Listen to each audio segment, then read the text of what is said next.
ॐ निरञ्जनं नित्यम् अनन्तरूपं भक्तानुकम्पाधृतविग्रहं वै ईशावतारं परमेशमिड्यं तं नाम कृष्णं शीर्षा नमामः. Namaste and welcome to our Sunday talk. Today we will be continuing on the series of talks where we will try to understand some fundamental basic instructions that were given by Sri Ramakrishna to devotees who went to him and asked him this question: so what is the way to God realization or self-realization? In the last couple of talks, we have discussed two of those ideas. Sri Ramakrishna would exhort the devotees to go into solitude now and then. So we discussed the importance of solitude and what one should do when they go into solitude and why that is so important in our spiritual life. Then he talked about the importance of satsang, a spiritual company of devotees. And we try to understand that from more of a scientific perspective, why it is so important to have good spiritual company, how the mind gets tuned to the environment, and if we are not careful about the environment we expose ourselves to, the environment can drag the mind down, so to say. And if we put it in an uplifting, elevating environment, that is conducive for spiritual growth.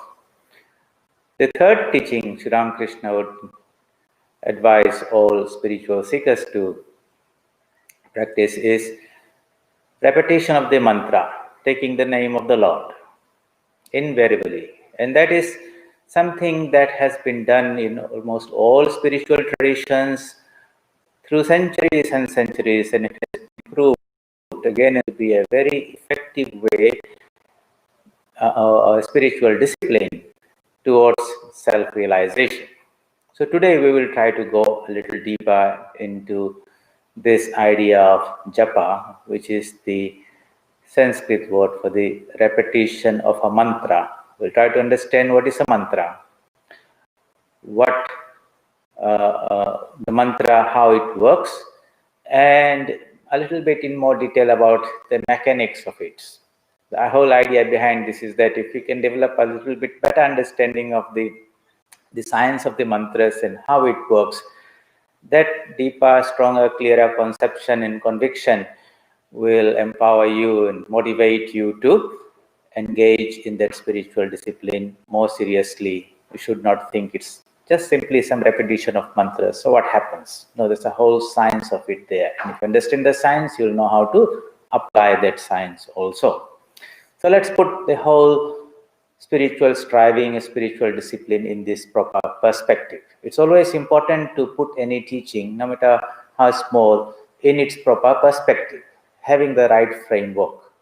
If we are in the wrong place or our perspective is not right, then it's very difficult to make any good sense of any particular teaching. For example, if a person is always living on this earth, to him the earth is a flat piece of land. You'll never understand that it's like a spherical object out in the space. But if somebody has gone out into a rocket or in outer space and he looks back at the earth, then he sees a big ball. So the same earth looks differently from two perspectives. Likewise, we are born in one particular framework, the human framework. We are born as human beings, we are identified with this body, we live through, function through these five sense organs, we have a sense of identity and perspective. We are like more like the flat earthers, so to say. And to us, everything appears in one way. But there are others who were able to transcend the force of gravity, go out in space, and they look back at the earth, and to them it appeared to be a totally different thing.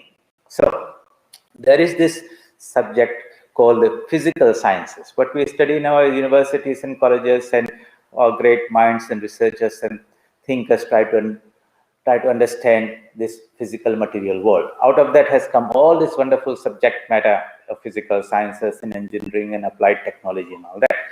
Then there were these other explorers who went within themselves, beyond the body and the mind and the intellect and their own ego, and they came face to face of another perspective and experience of themselves. And that was so much, far much more superior to the human experience that we have.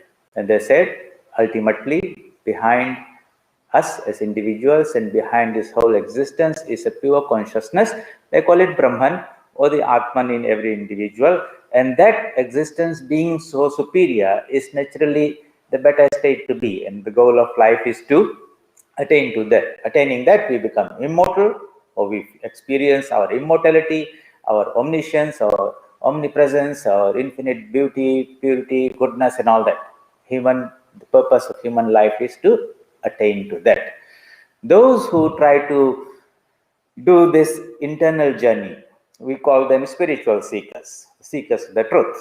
And they learn about this destiny of man, or the goal of man, the Atman nature, from the scriptures, from the lives of great men of realization, from the teachings, and also get a little bit of idea about the methods, the means, the journey they can travel to acquire that experience for themselves. The knowledge is there, and then it should become an actionable knowledge into sadhana, and that sadhana should uplift the person to give him an experience, something that is far different from what he is experiencing himself. That is all beautifully embodied in this beautiful mantra, Asatoma Sadgamaya, Tamasoma Jyotirgamaya, Mrityurma Amritamgamaya. It means, here I am in this world full of ignorance, full of change. Nothing is permanent here. Asat means that which is constantly changing. So I was born, the body is there, it's becoming old day by day, and one fine day it will go. Then where am I? So while before that happens to me, can I attain to something that is permanent, that cannot be taken away from me? That would be wonderful. Then I become immortal. Well, the body will die, but I, as the entity inhabiting this body, the Jivatma, I will realize my immortal nature. Tamasoma Jyotirgamaya. There's so much ignorance around there. Darkness is there. I know very little, no matter how much of knowledge I have got from the books. I would like to be in an ideal state where I am omniscient. There's not an iota of any ignorance in there. And Mrityurma Amritam Gamaya. Everywhere I see whatever has been created after a period of their lifetime, they all go back to their poses. Mrityurma Amritam Gamaya. But behind this, there must be something which is unchanging, which is eternal, which is never born, which does not die. And so there is this deep yearning and hunger in the heart of the seeker, who is not happy with his present state of existence, and is understood there is a far superior state of existence, which is his own divine birthright, and he's not going to simply ignore that and snow away his life here, so to say, but he's going to do something about it, to have that experience about it.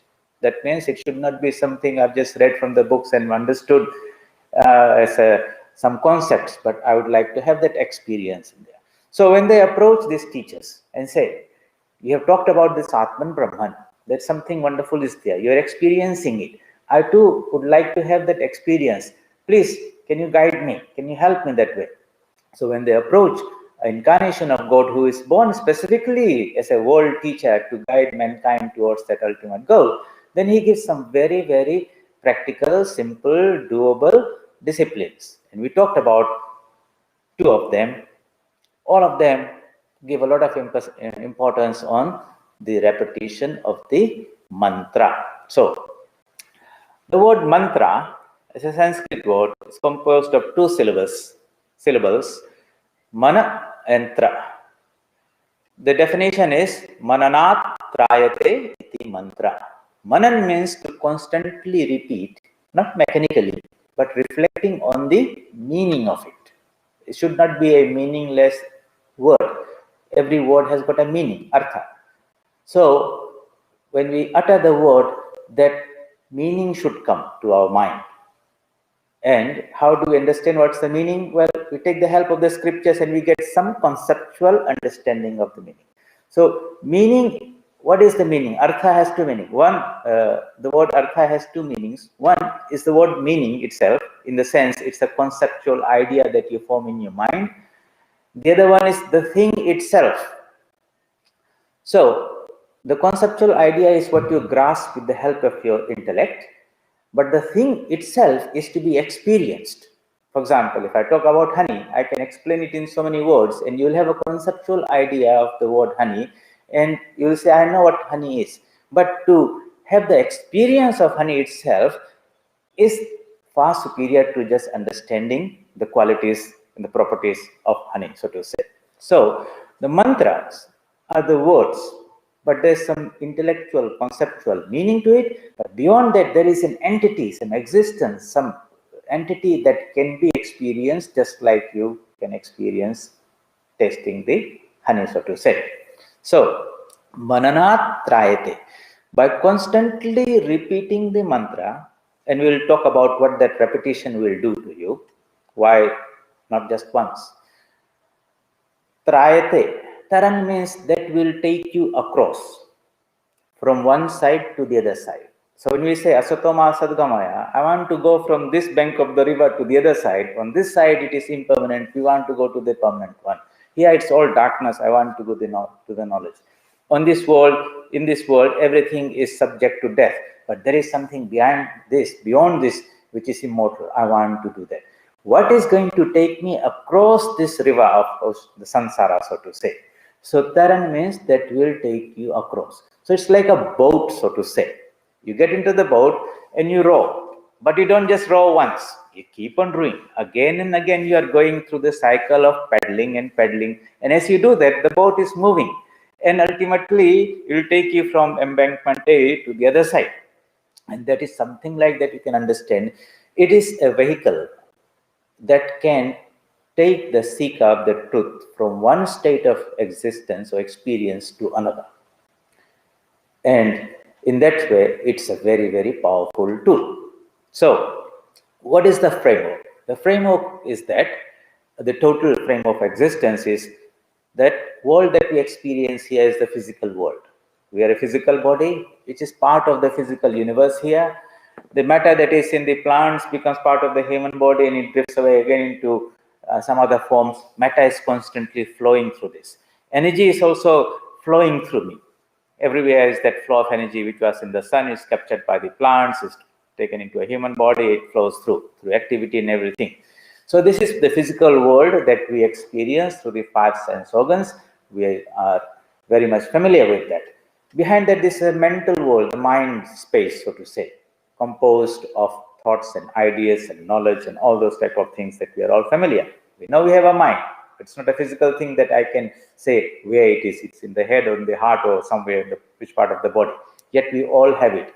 But just like in a microcosm of our physical, our individual mind, this mind is part of the river of the macrocosmic ocean, or river of ocean of, which is the macrocosmic mind called the Mahat or the Hiranyagarbha, in which it is populated with all types of knowledge and ideas, and those thoughts are constantly entering into our space, and we catch that thought and think that's ours. If we're interested in it, we hook ourselves to it, we make that, digest it, so to say, make it part of our being, and so many other thoughts and information just flows through undetected, unnoticed sometimes, because we are not able to focus on everything, capture everything. Beyond this mind is the intelligence level, the buddhi level, where the power of discrimination and awareness is there, the power of conscience, power of judgment and self-assessment is there. And behind that is a pure I sense. Pure I sense means it is not identified with the body, and not identified with the mind, not identified with the intellect. It exists in itself. That is the highest level of our existence. Beyond that is the nameless, formless, bodiless, pure existence. That is called the Atman from an individual perspective, or Brahman from the universal perspective.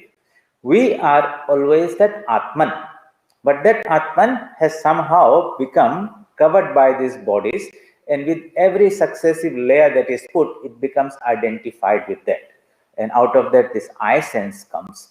That I sense is sometimes identified with the body, or more grosser way with the mind, or even more concrete way with the body, and then it becomes identified with things outside and my thing. And this I and mine is called ignorance or avidya, and that is the root cause of our repeated embodiments. Having got stuck in this repeatedly for many, many lifetimes, now we have come across this knowledge and this wisdom from some source.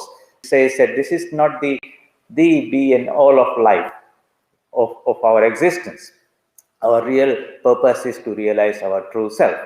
And therefore, such a person who captures that idea, gets inspired by that, and wants to do something about it, becomes a seeker of truth. So he approaches a teacher, and the teacher guides him various methods by which he prepares his and does the preparatory work, and then that engages himself in sadhana. In the Patanjali Yoga Sutras, this idea, and we discussed that a little bit yesterday in the guided meditation session, the mantra, the supreme mantra that is representative of the supreme being at the highest level is Shabda Brahman Pranava or Omkara. That is the denoter, the name of the being at that highest level of existence, the Ishvara. Ishvara is a supreme being. He is never born, he never dies, he is eternal. He is omniscient. He is the teacher of all the teachers. He is not contaminated or polluted by any activity that he engages in the creation of this universe and taking it back. He is supremely pure. We are a part of that divine being also as an Atman. But somehow we have drifted away from that anchor of our divine identity and have become identified with this body-mind complex. In other words, there has a degree of impurity has entered into our being, so to say. So all these spiritual disciplines of japa and meditation, karma yoga, bhakti yoga, jnana yoga, dhyan yoga, seva yoga are all meant for that one singular purpose called chitta shuddhi, purification of the mind, purification of the heart. We'll try to understand what that really means. Is it just like, the mind has got very dirty, like some clothes have become very muddy or something like that? Is something like that has happened with the mind, or what? So that being the goal, mantras are spiritual energies, so to say, force that will facilitate the purification of the mind. Just like if a piece of cloth has become very dirty, mud and everything, and you're trying to wash it, yes, you can rinse it in the water and some dirt will go away, but you require sometimes some strong detergent or some soap or something that will remove all the dirt in there. So likewise, in the process of chitta shuddhi or purification of the mind, we need some agent that will wash away the impurities of the mind. And the mantra has got this power within which it can wash away the impurities of the mind. So, mananat trayate iti mantra. The mantra is that formula, the mystic formula, the name of the divine. And if you repeat that with great concentration and devotion, it brings about this magical transformation by which the mind and the heart of the different dimensions of our being are purified. And in that pure mind, we see a very clear reflection of our true self as the Atman. Sri Ramakrishna would say, Shuddha man, Shuddha buddhi, Shuddha atma e. The pure mind, Shuddha means pure. The pure mind, the pure intellect, pure buddhi, and pure Atman, the self, are really one. But we don't experience that oneness. So we experience ourselves as a physical being, an individual mental being, but our Atman nature is not available to us all the time.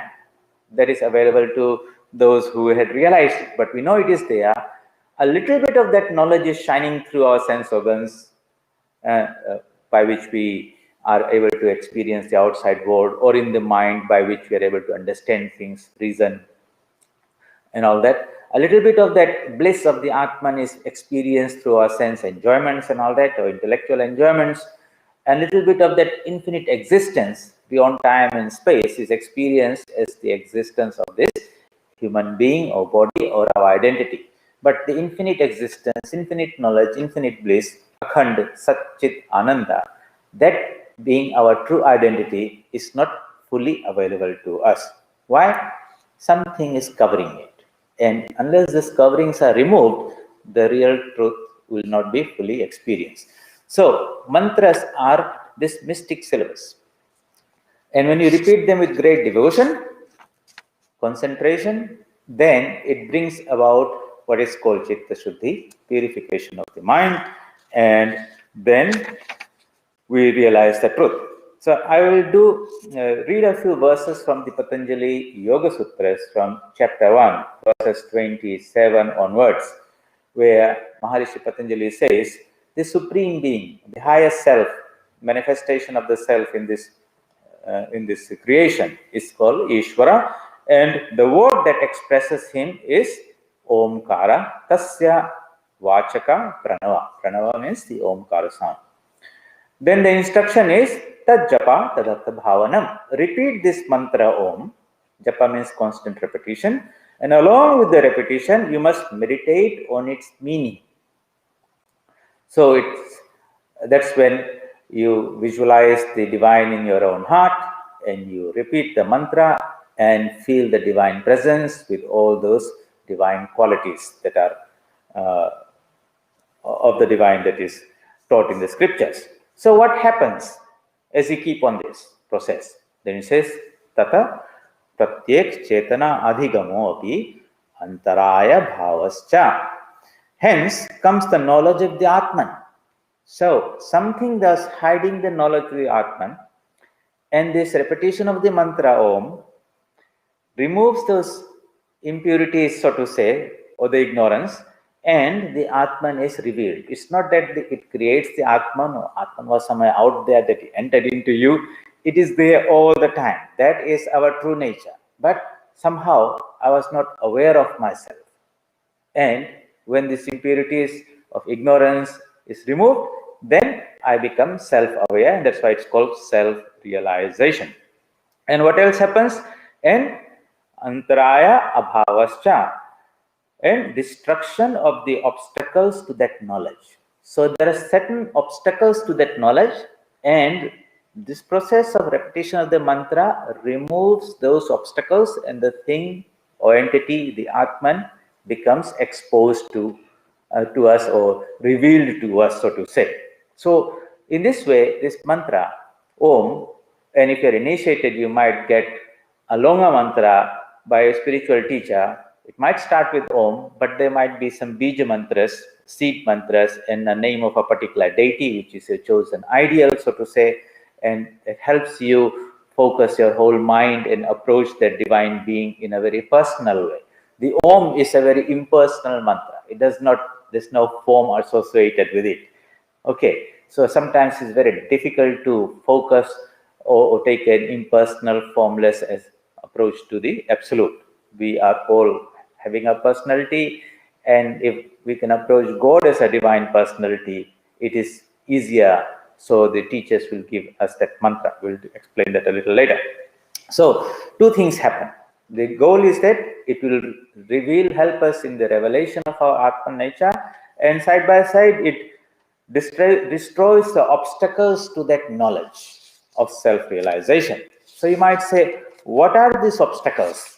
And maybe we don't have to read it from the scriptures, because if you are practicing your meditation in japa, you are pretty much familiar with all the difficulties out there to have a good concentration or have a realization. Nonetheless, the spiritual Maharishi Patanjali says these are the obstacles in the path of a spiritual seeker. One of these, vyadhi, sickness, means you are not healthy. If the body is not healthy, if the mind is not healthy, then you don't have that energy and enthusiasm, and the whole focus of the mind is now directed to the body. It's very difficult to direct that mind to some higher thought. So if you are healthy, that means a healthy person has got very little awareness or self-consciousness of himself as a body. He's just not bothered about it. His body is so healthy that, but if you are sickly or some disease is there, then constantly your mind keeps on going to that part because the pain is there, or some handicap is there, or some disturbance is there. So sickness is an obstacle in the path of spiritual seekers. The second one is mental laziness. Yes, we have read the scriptures, but somehow you are not making any effort to do it. You will say, one day I will do that, one day I will start meditating, or I will take this up seriously, but right now I'm not able to motivate myself into that action. That is a very common thing, and it happens when there's an excessive amount of tamas, inertia, in the person's personality. So a little bit of sattva guna is necessary for one to become a spiritual seeker. So that's mental laziness, dhyana. Samshaya. Samshaya is doubt.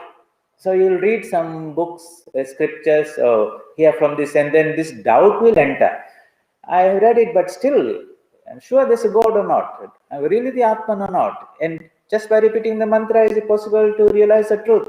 Meditation will reveal my true nature. All these counter opposite ideas come and they block that enthusiasm or that energy from taking off in the spiritual direction. Doubt, when it enters into the mind, it takes away all that enthusiasm, initiative, inspiration that is there. So that samshaya comes, samshaya rakshasa, doubt comes. So in the stotra of Sri Ramakrishna composed by Swami Vivekananda, he says that, look, when other incarnations came, Rama came and Krishna came, they killed so many of these Rakshasas and Asuras and all these kings who were not so good to mankind. When Sri Ramakrishna came, what type of Rakshasa did he kill? Then in the stotra, Swami Vivekananda says, samshaya Rakshasa, the Rakshasa of doubt that enters into the mind of men. He might be a little bit educated, some degree or some university education is there, but instead of helping him in the spiritual path, that education becomes a little bit of a trouble, because he says, show me God, prove him to me, then only I'll believe it, as all that type of logic they'll give to you. So that is doubt. Then pramada, lack of enthusiasm. Okay, inadvertence.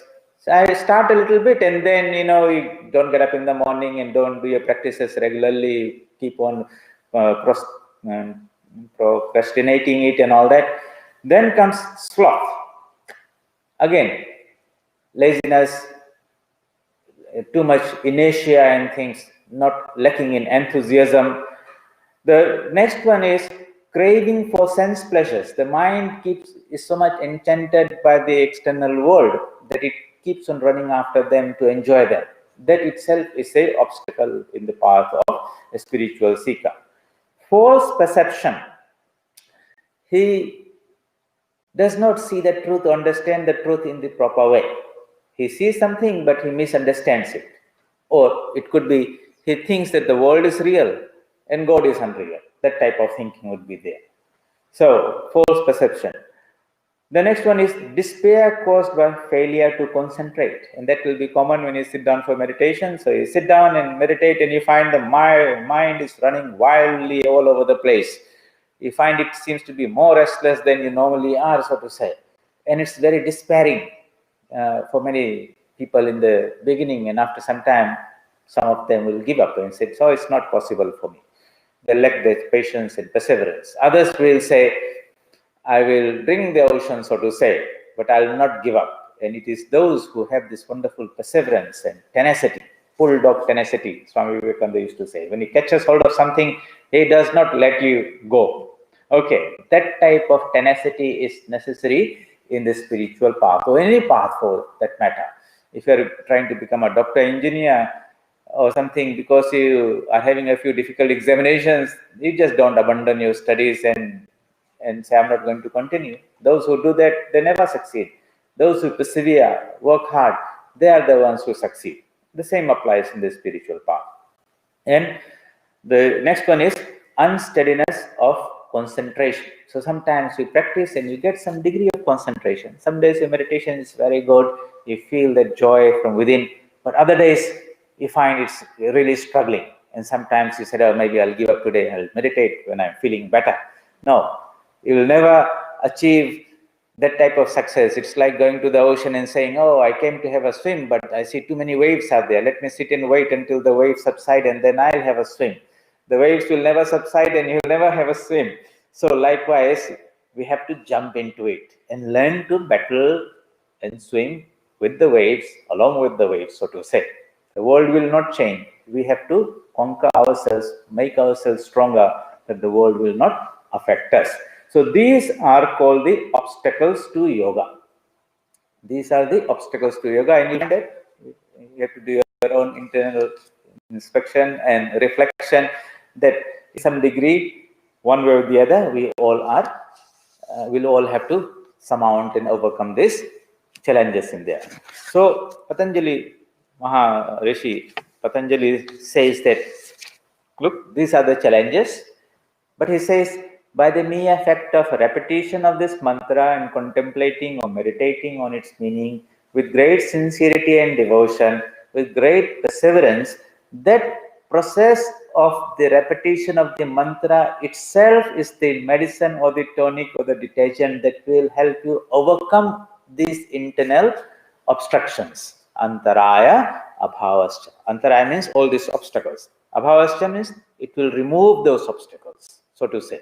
And when these obstacles are removed, you become more and more proficient in your meditation and concentration, and there's great enthusiasm in your spiritual practice, and you can feel that inner calm and steadiness and progress in your spiritual disciplines in there. You will feel that inner light of the Atman shining in greater and greater degree, so to say. So the proof will come from within you. Just like if you go to the gymnasium to do various exercises to make yourself strong, you don't ask somebody, do I look strong? No, you can feel that strength within yourself. And in everyday life, you are using that strength to manage your everyday activity, lifting heavy objects and like that. Likewise, as you practice your japa and meditation, as that inner purification takes place, you will feel that inner calmness, inner joy and contentment, the mind is more luminous, so to say. You're able to see things with greater clarity, without any cobwebs in the mind, so to say. You're able to make the right decisions at the right time, so to say. There is inner discrimination about the true nature of this world, that it is impermanent, that is here for a few days only, and nothing lasts forever here. And then this constant alertness is there that the ultimate goal and purpose of life is to realize the truth. All those things will increase in their degree, so to say, as the mind becomes purer and purer and purer. Ultimately, the whole mirror has been cleansed of all the dust, and you can see a very clear image of yourself. But mind you, that is only the image. No matter how beautiful it looks in the mirror, it is your image, it is not you. It gives you some idea about what you are, but also has got some problems there. Like you look yourself in the mirror, it's a lateral inversion. The right appears to be left, so to say. So when the Atman, which is what we really are, when it looks itself in this mirror of this Prakriti, nature, and that is a mirror, not only one layer. So you can imagine it's a multi-layered mirror. Okay, so the fine layer is the pure, what you call the intelligence layer. Then it becomes a little bit more dense. You can call that the mind, and even becomes more dense, and you call the body, so to say. And in that you see a sort of holographic image of yourself. Whatever, no matter how clear that image is, whatever you will experience in nature is going to be an image. It is not you. Okay, just like you stand in front of the mirror and you want to shave, you don't, no matter how much you shave on the image on the mirror, you will not get the shave, so to say. Okay, because you are this reality. So we are that Atman. That Atman has projected itself in this mirror of this world, Prakriti, in which it sees itself embodied as three bodies: the causal body of intelligence, the mental body of knowledge, and the physical body of this material body. And he sees an I sense of himself there. This is how it has become deluded, thinking that I am that image, not knowing itself as it is.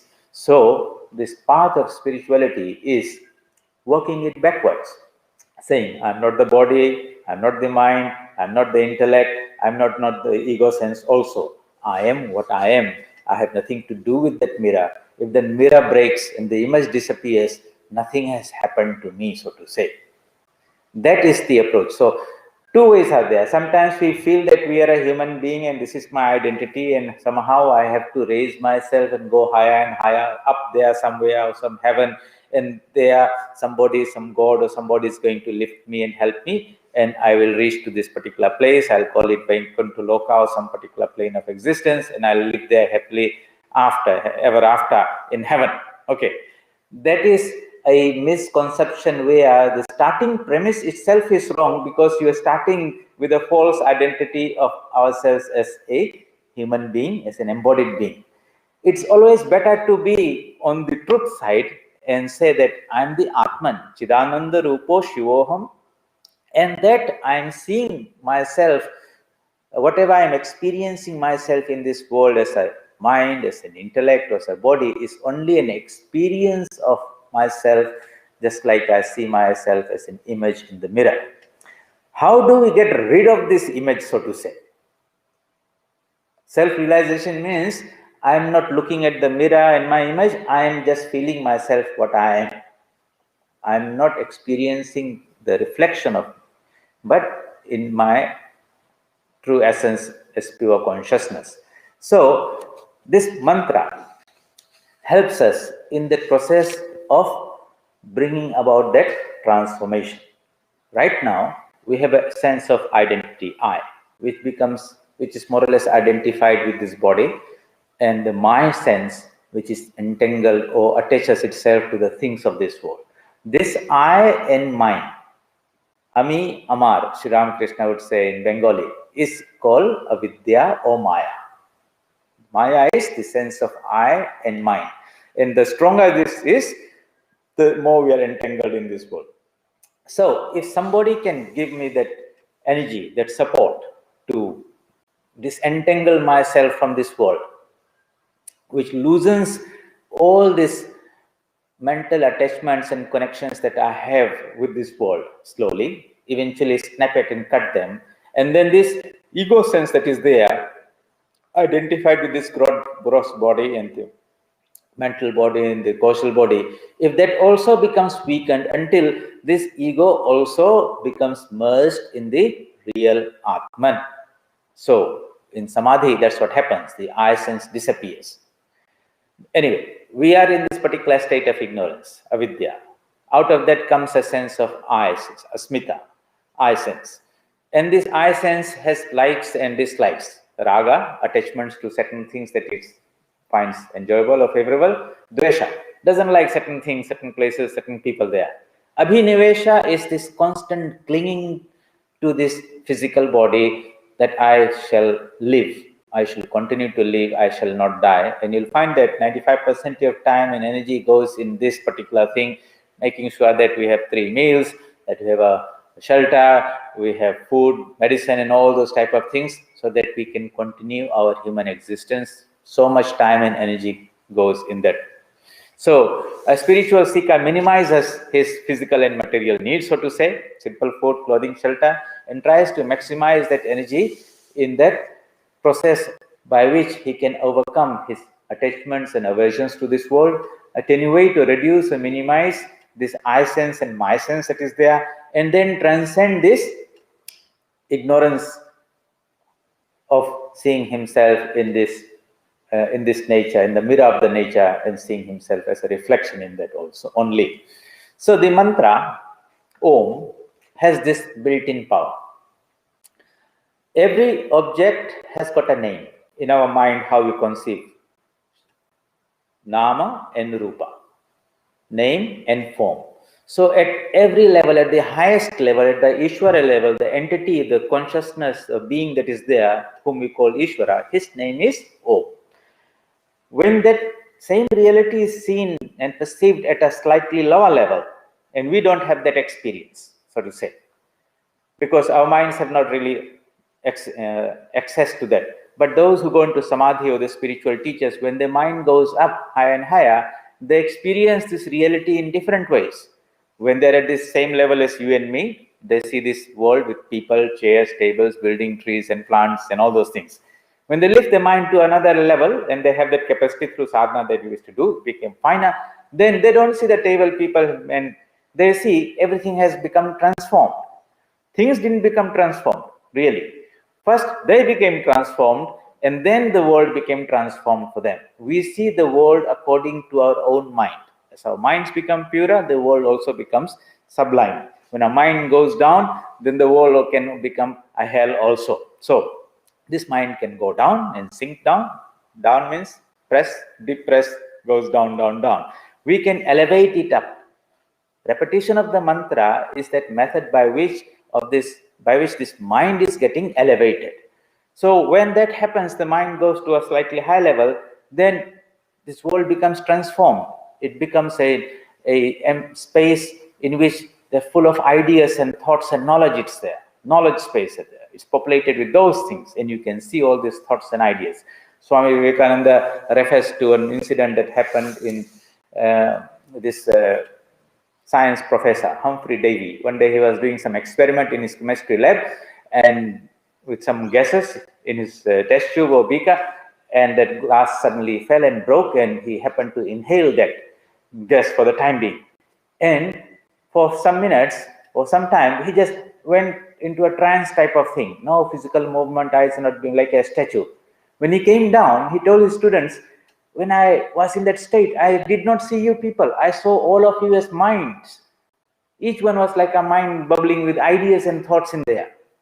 What had happened was, by the inhalation of that gas, his mind had for the time being lifted to another plane, and where he could see that everything is ideas. He had gone into that mental space, beyond the physical space into the mental space. But beyond the mental space is another space where everything appears to be divine. Sri Ramakrishna would say, my divine mother alone has become 24 cosmic principles and all living beings. Wherever he would see, in every body, he will see that power, the consciousness or energy, whom he called the divine mother. The other day I also narrated this incident from the life of Swami Shivanandaji, one of the presidents of Ramakrishna Mission, when in his last days, old age, when devotees and his sevaks would come, and of course they will salute with folded hands. So they will find the Swami, who is the president, and maybe the guru of that person, he is saluting this person who has just come. And so they will protest, oh Swamiji, what are you doing? Why are you saluting me? You are our guru, you are so senior. And the response from the Swami is very, very interesting. He said, what can I do? When people come in front of me, this is the quotation, I see the divine form peculiar to the inner nature of that individual. And I salute the divine form. And then the divine form fades away and your particular human form appears, and I recognize you and I have a conversation. How are you? What do you want? Type of thing. So you see, the person who has entered, he is not aware of his divine form. But it is there nonetheless because somebody else can see. Who can see? The other person's mind is pitched at a high level. So he was a Mahapurush Maharaj, he was called. He was a realized soul, Brahmajnani. And so when his mind being pitched at that high level, he would see the divine in people and he'll respond to that in that way. Whether we know or not, we are that. Just like that person who entered his room, he doesn't have any clue about his divine nature. But there's somebody else who is experiencing him or perceiving him or the divine aspect of it. So right now here, even though we experience ourselves as a physical body, that divine nature is present in us. And beyond that divine name and form is the nameless and formless Atman. That is also there here and now, but not accessible to us. Repetition of the mantra or sadhana empowers the mind, or gives the purity or capacity of the mind to rise, to disconnect itself from this material world, constantly seeking enjoyments and identified with this body here. And when it rises to another level, then you have a totally different feeling and experience of yourself. And then you go higher, and ultimately it becomes that part of that ocean of consciousness where Atman is one with Brahman. It's all the time there. It's just that for the time being embodied in this world by the Lord's divine Maya, we forget our true nature, our spiritual nature, our Atman nature, and we become covered, so to say. That knowledge is covered by this layers and layers of embodiments. Manantra, mananat trayate iti mantra. By constant repetition of that mantra Om, with great concentration and devotion. Mind you, it should not be done mechanically. Holy Mother says, one repetition of the mantra with great concentration is better than 1,000 repetitions mechanically. So when you do your japa, there should be great seriousness and intensity.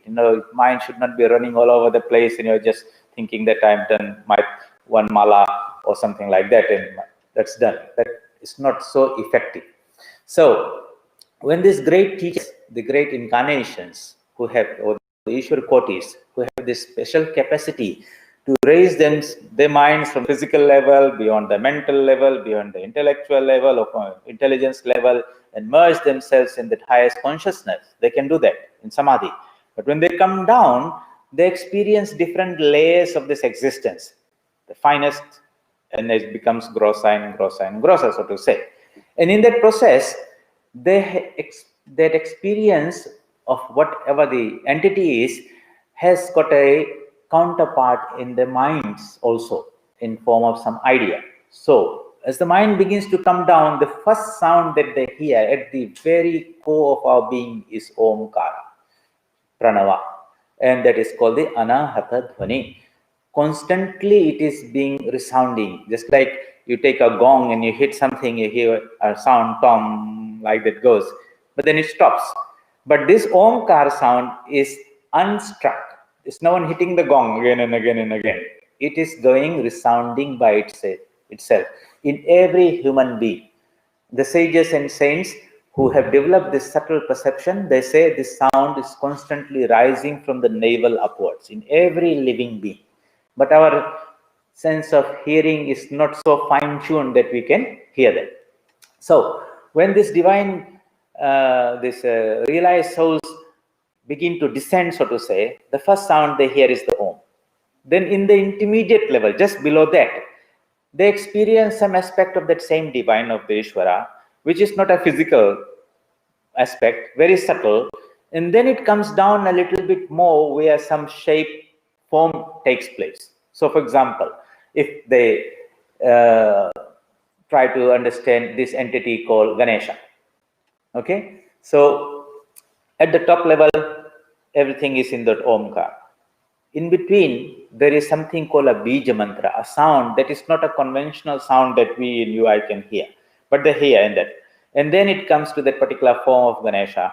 And so for devotee or seeker of Ganesha who wants to approach God in that Ganesha form, the teacher will give them mantra, something like Om Gam Ganeshaya Namaha. That means it's like a link. The subtlest at the highest level is at the Om. Then there's a Bija Mantra called Gam. Then the Ganesha form that we are all familiar with. And we are approaching the divine being, Lord Ganesha, so to say, whose gross form we can conceptualize, and his qualities and all these wonderful qualities that we read in the stotras, his powers are there. We seek for his grace, and for us to take our mind beyond that physical form that we can conceptualize to his subtler form, which is represented by the Bij Mantra, and then merge that into the Omkara, and then that merges into the Supreme Atman or Brahman. Likewise, all the deities and gods and goddesses that are there have this link. So when an incarnation of God is born and lives in our midst, like Buddha or Christ or Rama or Krishna or Ramakrishna, when they live in a physical body for some time, and when they shed off that physical body, they live in the subtle bodies that is there. And they still are present in their finer form causal bodies. And they all are traced and linked to that supreme being called the Atman. Sri Ramakrishna gives the example and he says, look, in a river, if there's a big piece of log deep in the water, somewhere it's there, and you want to reach it, but you do not know where it is. Now, if somebody dives into the water and attaches a chain to that, and then brings out to the embankment and gives you in your hand and says, look, get hold of this chain, and now just go link by link by link, and surely, even though you can't see it there, it's so deep, but you will definitely reach it. Now, that person who can give you that chain and link is the greatest help and friend to you, because he has given you a sure short method of reaching the destination. So these mantras, repetition of the mantras are like that chain. We can hold the chain in our hand and we can conceive of the divine in some physical form, some deity, we chose an ideal. But that physical form is the gross aspect of something that is finer. That finer aspect is represented by the Bija Mantra. Okay, and these mantras normally are given through the process of spiritual initiation. They are discovered by this spiritual giants or men of realization, like incarnations of God, and they know that there's so many deities, divine forms out there, and what are the particular mantras of them. And not only that, they have made those mantras alive, Chaitanya. Okay, they're living mantras, just like a seed. If it's not a living seed, you put it in the ground, and no matter how much water and soil you give into it, nothing will grow into it. It has to be a living seed to sprout out and to become a tree, plant, and give fruits and flowers. Likewise, these mantras are impregnated with the energy or the sadhana, the shakti of the sadhakas.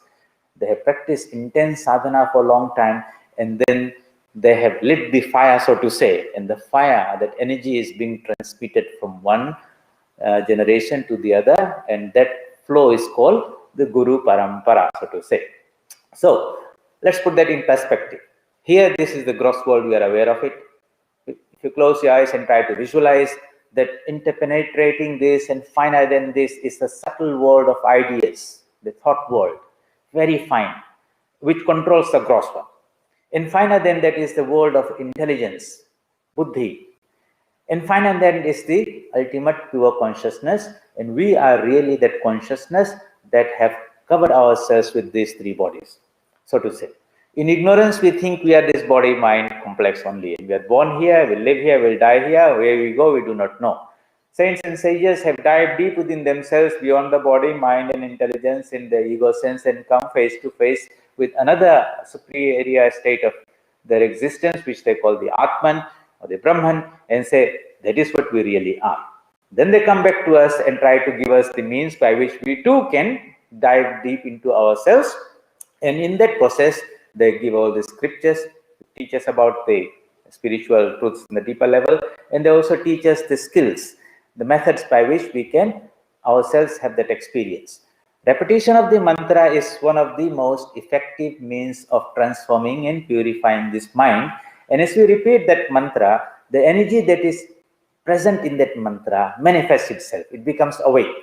What we hear the sound, for example, when somebody says the word Om, the Om is your experience of something. What is that experience? Some sound traveled, vibrations traveled in the sound medium, hit your eardrum, and became converted into an electrical signal, went down in your auditory nerve to your lobe, that part of the brain, and there it produced a reaction which you called Om. That is what is your experience of the thing, not the thing as it was. What it was some energy, but it became sound energy, then it became an electrical energy, and then it became a mental energy. So in this world, this whole universe is energy, Shakti. And that Shakti can be little gross, it can be fine, and it can be finer. The gross world is this world that we experience. But the same Shakti or the power of the divine is also present in the mental world in form of ideas and thoughts. But these are all energies, so to say, Shakti. And it has got a finer aspect also. Ultimately, it is all pure consciousness. And since it's a flow of that energy, energy is the capacity to do some work. It can do some transformation. It flows from one level to the other level, from a higher level to a lower level. And if we connect ourselves to that source, then this energy begins to flow to it. So as we dive deep into ourselves, you find that you will develop a deeper level of connection within ourselves. And the moment that connection happens, is facilitated, just like, you plug yourself to the wall and there's electricity there, the electricity will flow to you. Likewise, when you plug ourselves to our deeper self, then there's a flow of that energy from within, and you'll find that that energy from a deeper level is of a higher quality, purer. Out of that you get great joy, great knowledge, great sense of calmness, purity, peace, and all those divine qualities that we see manifested in there. To do that, this mantra helps us transcend our human nature, our lower physical nature, more of an animal nature. Okay, at this physical level, when we are engrossed totally in eating, drinking, making merry, and all those procreating and everything there, that is of a lower level existence, so to say. To manifest the divine, we must transcend this. And that is why you will see in Hindu mythology, all the gods and goddesses that are represented are shown to be riding some animal as their vehicle. Why would Ganesha, who's so huge, be riding a little small tiny mouse? Doesn't make any logical sense. But the meaning behind is that For us to manifest our higher divine nature, one must subdue and transcend our lower animal nature, our lower senses, the demands of the body and mind. Kamani, Kanchana, Sri Ramakrishna would tell. First we have to renounce these things. Then only the mind will be freed from this chains and links that are holding it down, and the mind, when you practice your japa and dhyana, the energy that is there like the hot air in the balloon will begin to lift this mind to the higher planes, and as you go to the particular level, the whole picture keeps on changing. Wherein in the ground you see these trees, everything looks big here, but as you go higher and higher and higher, the scenery becomes better and better and better, and if you go up to 1 kilometer and you look down to the same tree, it has become very, very insignificant, not much difference from the grass and the tree. Likewise, as our minds rise higher and higher and higher through the practice of spiritual disciplines, then all these small trivial things that we are busy throughout the day, which we magnify and make them so important so that it demands all our time, energy into it, you'll find they also lose a sense of importance and magnitude, and they become trivial. And that is replaced by another picture, which is so much vaster, so much grander, so much closer to our nature, true nature, Atman nature. And that is how this mantra transformation takes place. Next week, we will talk about a little bit more about what is the power of the mantra. Where does that come from? Because it's not simply lifeless something. It's an energy capsule, so to say, powerful. It can do something about it. Where does that come from, and how does it work at a deeper level? So the more we understand that, the greater the conviction will come in our mind that these are not simply some words that have been given by our spiritual teacher. They have the potency and the capacity to totally transform us and give us that spiritual experience. Our scriptures say, Japat Siddhi. By repetition of the mantra, one attains perfection in spiritual life. Siddhi means perfection. And that is something very much doable. Okay, that's very much doable, and it's a wonderful spiritual discipline that we can practice morning and evening in the midst of our various activities. If we understand the power of the mantras and the efficacy, then we'll have a stronger conviction and inspiration to engage ourselves in our japa and meditation with greater earnestness and sincerity. So we'll continue this very interesting and very useful topic next Sunday. Om Asato Ma Sadgamaya Tamaso Ma Jyotirgamaya Mrityorma Amritam Gamaya. Om Shanti Shanti Shanti. Hari Om Tat Sat. Sri Ramakrishna Arpanamastu.